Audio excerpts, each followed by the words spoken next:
E justamente por causa dessas minhas duas dúvidas aqui, eu ainda pesquisei mais um pouquinho e vim parar aqui na própria referência aqui da Wikipédia sobre a língua hebraica, que aí já me trouxe e já me levou para outros questionamentos, para outras áreas interessantes aqui no próprio site dele. Eu nem parei ainda para digerir toda a informação que tem aqui.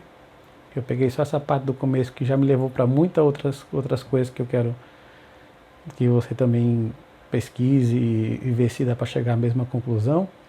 Aí quando eu vim parar aqui no site da Wikipédia sobre a língua hebraica, justamente pensando que livro foi esse que ele teve acesso? Qual foram esses livros antigos? Que tipo? De qual é a chance de algum livro antigo daquela época chegar na mão dele? Né? Já que ele nasceu em 1858. Qual seria a chance de um livro, né? Sei lá, um material daquela época sobreviver até hoje para chegar na mão dele? E aí, eu vim dar uma olhadinha aqui no site e aqui diz o seguinte: o hebraico, que é uma língua semítica, pertencente à família das línguas afroasiáticas. A Bíblia original, a Torá, que os judeus ortodoxos consideram ter sido escrita na época de Moisés, olha, vem de longe, né? Então tem que estar realmente intacta, há cerca de 33 ou 3.300 anos, né? Que esse número 33 aqui é bem cabalístico, é bem suspeito, mas não vamos entrar nesse assunto agora. Foi redigida no hebraico dito clássico. Ótimo, né? A Bíblia original, no caso a Torá, foi redigida no hebraico clássico. Ótimo, até aqui tudo bem. Embora hoje em dia seja uma escrita foneticamente impronunciável, né? Como sempre é falado pelos professores, não tem como falar, não adianta, não insista, não tem como, mesmo sendo um idioma, né, tão poético, tão erudito, como eu tive no outro vídeo, não adianta, não tem como, devido à inexistência de vogais no alfabeto hebraico clássico. Não existia vogal, mas existia uma certa linguagem, né, erudita. Então, não sei, na minha cabeça essa informação não digere, ela não entra muito bem. E ele coloca que os judeus têm sempre chamado de língua sagrada, já que muitos acreditam ter sido escolhida para transmitir a mensagem do Criador à humanidade. Ótimo. Então, só por esse fato aqui, eu acho que isso aqui deveria ser defendido com unhas e dentes, né? Para chegar até o nosso dia assim, deveria ter, sei lá, subido, ido para o céu e depois descer de novo, para garantir que ninguém mexeu nela. Só que logo depois veio a informação que eu achei mais interessante ainda, por volta da destruição de Jerusalém pelos babilônicos. Para quem pesquisa sobre isso, né, não é um nome tão estranho assim, babilônicos.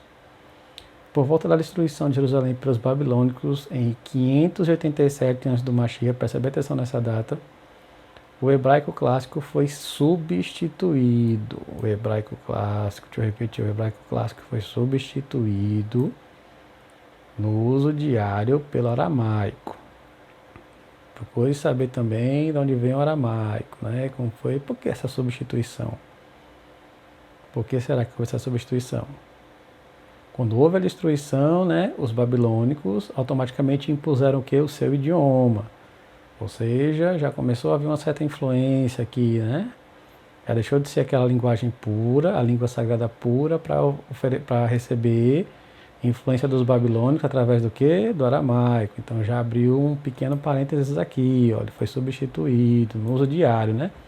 Vamos crer que foi só no diário, que não tenha mexido no uso religioso da época, né? Não tenha interferido nisso. Tornando-se primariamente uma língua franca regional, tanto usada na liturgia, no estudo do Mishnah, como também no comércio.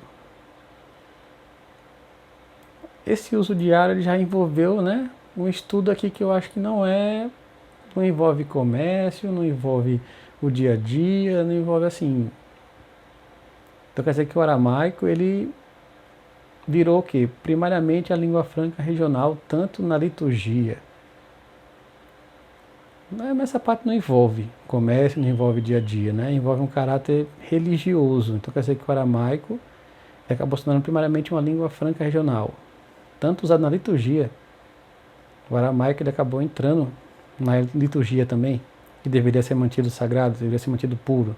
sem nenhum tipo de interferência de outro idioma. Interessante. No estudo do Talmud, que é uma coletânea de livros sagrados dos judeus, ou seja, até aqui o aramaico se infiltrou, o aramaico trazido pelos babilônicos, como também no comércio. Veja que interessante, né? As possibilidades desse hebraico aqui, né? Que é defendido hoje como antigo, ter sofrido essa influência do aramaico trazido por quem? Pelos babilônicos. A gente vai falar daqui a pouquinho, só para refrescar aqui, bem por cima, essa questão dos babilônicos.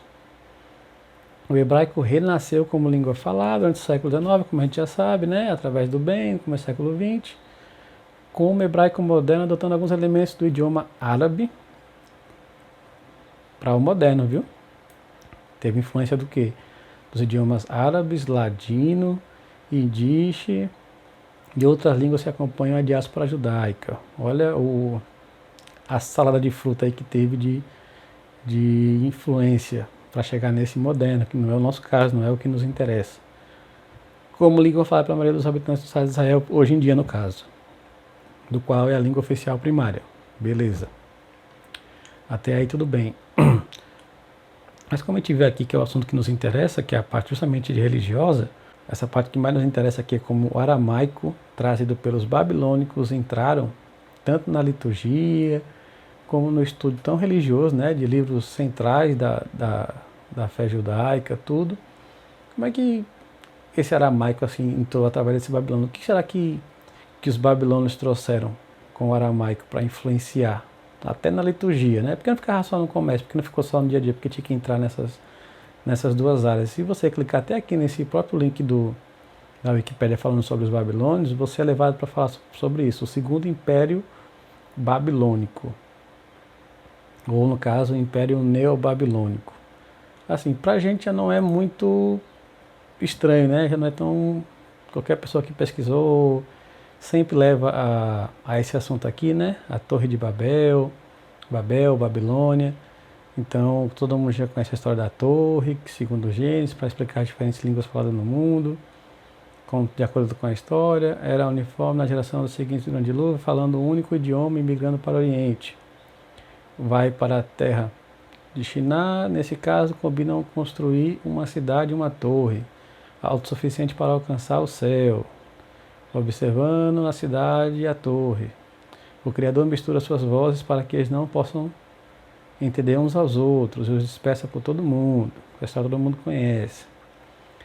Agora, aqui ele diz o seguinte: alguns estudiosos modernos têm associado a Torre de Babel com estruturas conhecidas nomeadamente, né, com essas estruturas aqui, tanto esta como essa. Só que olha quem é dedicado. Essas estruturas que eles associam como teria sido, né, a construção da torre, ele é dedicado a esse deus pagão aqui, Marduk, da Mesopotâmia, por quem? Por esse rapaz aqui, ó, Nabopolassar. Quem foi esse cara? Ele foi o rei da Babilônia por volta de 610, antes do Mashiach. Aí eu tava percebendo aqui, esse carinha aqui, 610.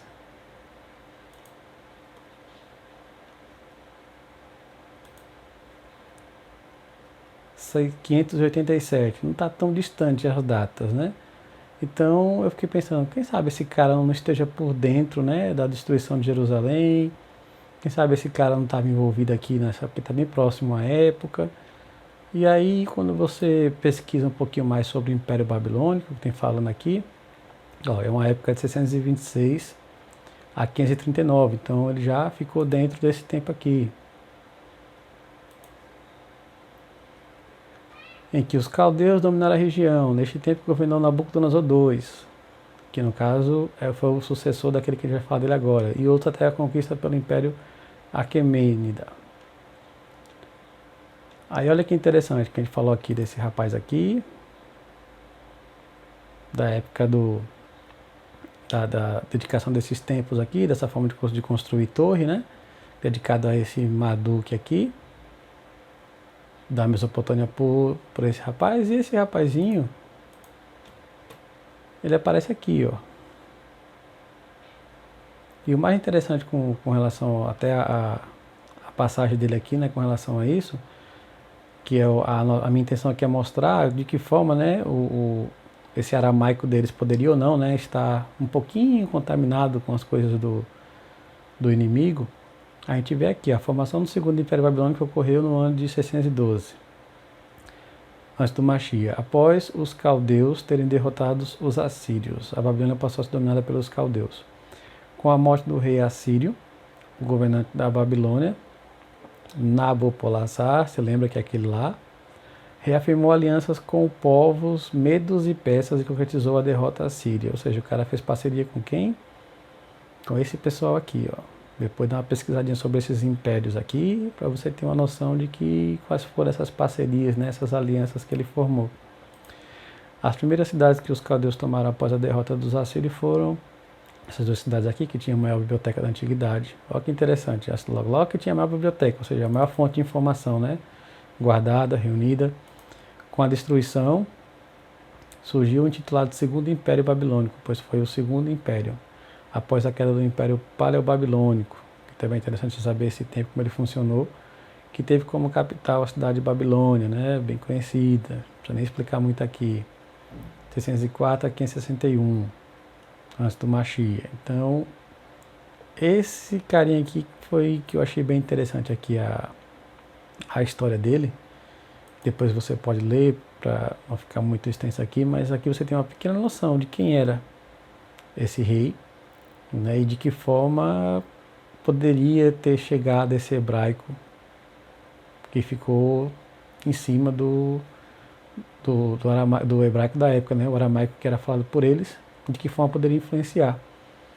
E depois quem assumiu, né, o rei Nabucodonosor, que também não é uma pessoa tão estranha para as pessoas que estudam, pesquisam sobre o Velho Testamento, ou o Primeiro Testamento, que foi o sucessor, né, do rei, que no caso foi o seu filho, tentou restaurar a época, reconstruiu a cidade de Babilônia, construiu templos para vários deuses, especialmente o Marduk, né, Marduk, relembrando, aqui ó, Marduk, lembra que tinha esse castelinho aqui, que veio do pai dele, que diz que esse castelinho aqui foi mais ou menos como ter sido a Torre de Babel. Olha como as coisas vão se ligando. Será que esse aramaico aqui, que foi induzido à força pelos babilônicos, será que influenciou até na parte religiosa? Será que não alterou esse livrinho que o Ben aqui leu, que ele ressuscitou? Será que não teve uma influenciazinha do hebraico satânico aí,